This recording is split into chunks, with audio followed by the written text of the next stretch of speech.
ونعوذ بالله من شرور أنفسنا ومن سيئات أعمالنا من يهده الله فلا مضل له ومن يضلل فلا هادي له أشهد أن لا إله إلا الله وحده لا شريك له وأشهد أن محمدا عبده ورسوله أما بعد فإن أصدق الحديث كلام الله وأحسن الهدي هدي محمد صلى الله عليه وسلم وشر الأمور محدثاتها فإن كل محدثة بدعة وكل بدعة ضلالة والضلالة في النار. السلام عليكم ورحمة الله وبركاته. السلام ورحمة الله وبركاته. Alhamdulillah. We have to commence by thanking Allah subhanahu wa ta'ala for making us alive, first of all.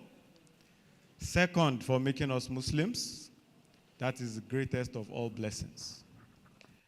If you are happy and proud to be a Muslim, can I hear you say Alhamdulillah? Alhamdulillah. Can we say it one more time? Alhamdulillah. Alhamdulillah. Can we say it the third and final? Alhamdulillah Rabbil Alameen. MashaAllah. Islam is the greatest of all blessings. We thank Allah also for making us witness this year's Ramadan. I have just 70 minutes, Abi? Yes, sir, mashallah. So I'll not waste too much of our time. In light of recent occurrences in our nation, the topic that I chose to speak about today is Birrul Walidain. Birrul Walidain, which is respecting, obeying, and taking care of our parents. Now, Allah subhanahu wa ta'ala in the Quran has placed parents in such a high pedestal that we can confidently say that after Allah subhanahu wa ta'ala, after the Prophet sallallahu alaihi wasallam, the most important set of people in the world are our parents. Allah subhanahu wa ta'ala said in Surah Al-Isra, وَقَضَى رَبُّكَ أَلَّا تَعْبُدُوا إِلَّا إِيَّاهُ. And the next thing that he mentioned after himself is what? The parents. He said, وَبِالْوَالِدَيْنِ إِحْسَانًا إِمَّا يَبْلُغَ عِنْدَكَ أَحَدُهُمَا الْكِبَرُ فَلَا تَقُل لَّهُمَا أُفٍّ وَلَا تَنْهَرْهُمَا وَقُل لَّهُمَا قَوْلًا كَرِيمًا وَاخْفِضْ لَهُمَا جَنَاحَ الذُّلِّ مِنَ الرَّحْمَةِ وَقُلْ رَبِّ ارْحَمْهُمَا كَمَا رَبَّيَانِي صَغِيرًا. Even if it is just the tafsir of this ayah that we do in these 7 minutes, it would have sufficed to show us how important parents are. Allah subhanahu wa ta'ala, after saying that, don't worship any other person but Allah, he said what? And do good to your parents.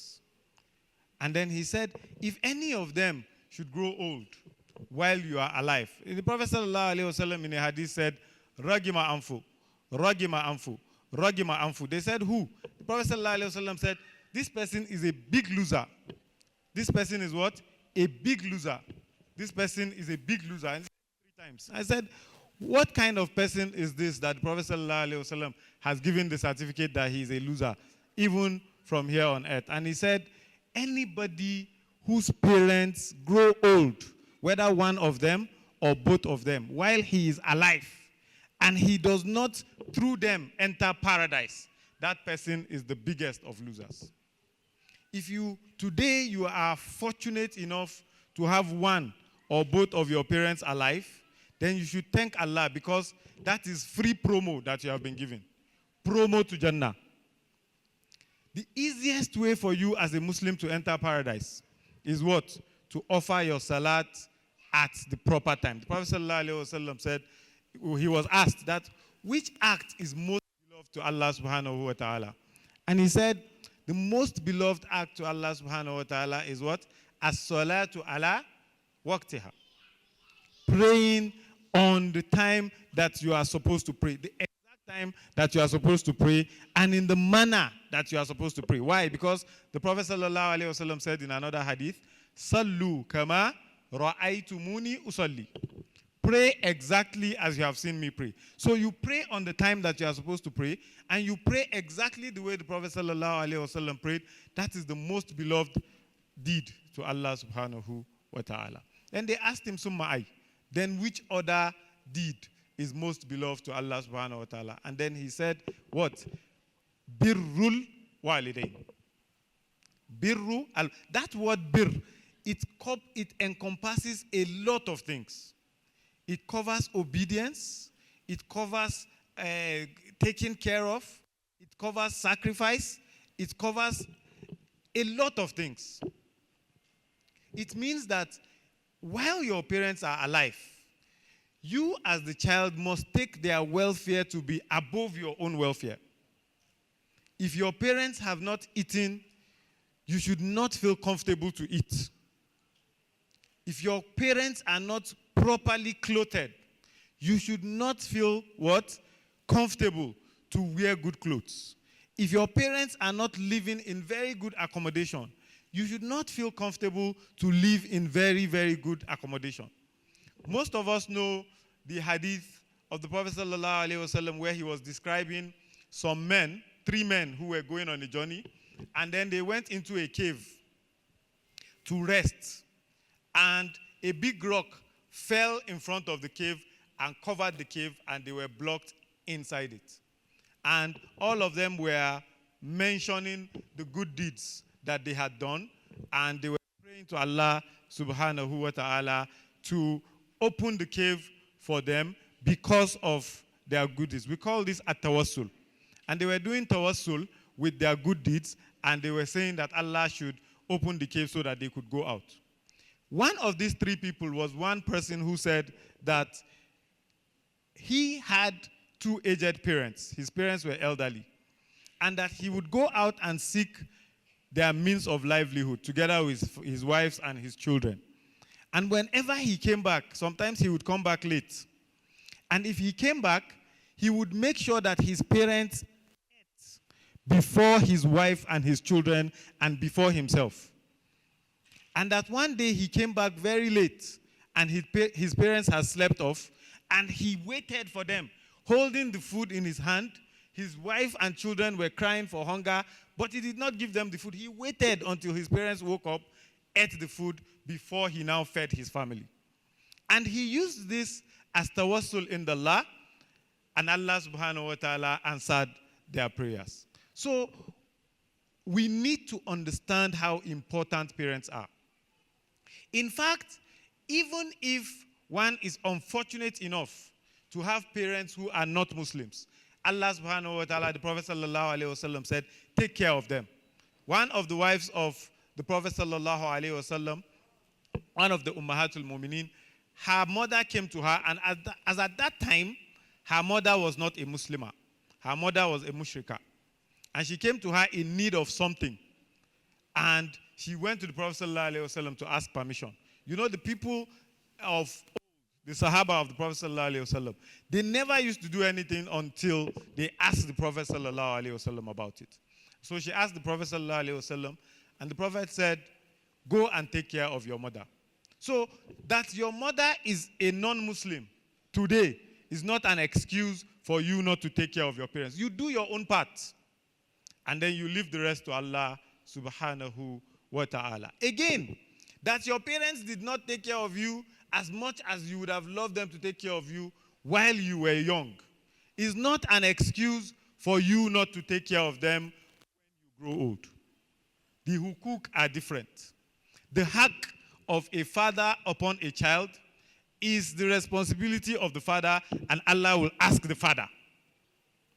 The haq of the child upon the parents is the responsibility of the child, and Allah will ask the child. So these are separate things.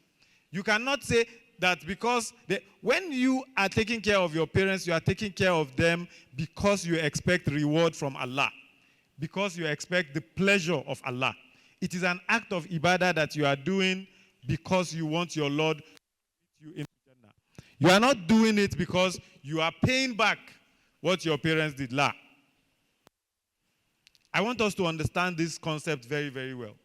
And I'm saying this in light of the recent occurrences, the drama that is going on in the social media space. Because a lot of us will go to the comment section and go and say things that are totally not in line with Islam.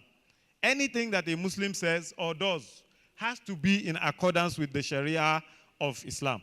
It has to be in accordance with Qala Allah, Qala Rasul sallallahu alayhi wasallam.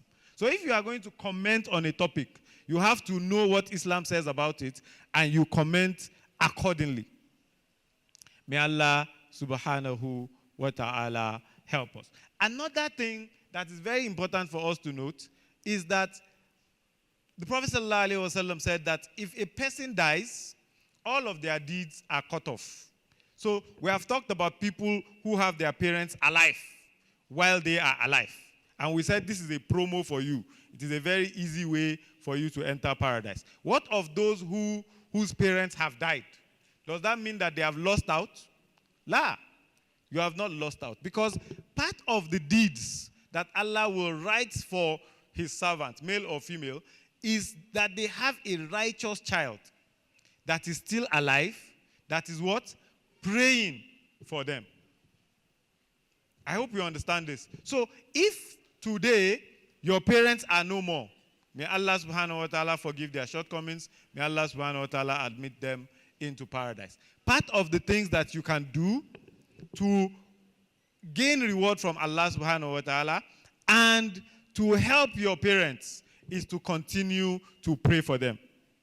You pray that Allah subhanahu wa ta'ala should forgive them, and you pray that Allah subhanahu wa ta'ala should admit them into paradise. You do this continuously and you do this frequently. May Allah subhanahu wa ta'ala accept our prayers.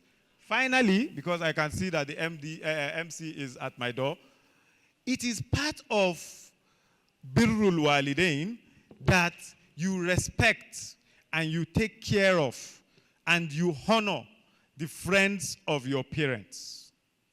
If while your parents were alive, they used to be very close to Mr. A and Mr. B, when they are gone, the way that you used to respect your parents while they were alive, you must transfer that respect to their friends who are alive.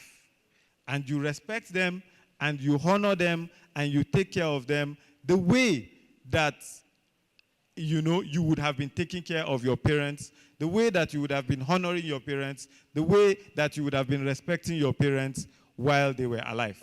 May Allah subhanahu wa ta'ala benefit us with the little that we have heard. May Allah subhanahu wa ta'ala count it as part of our mizan of good deeds.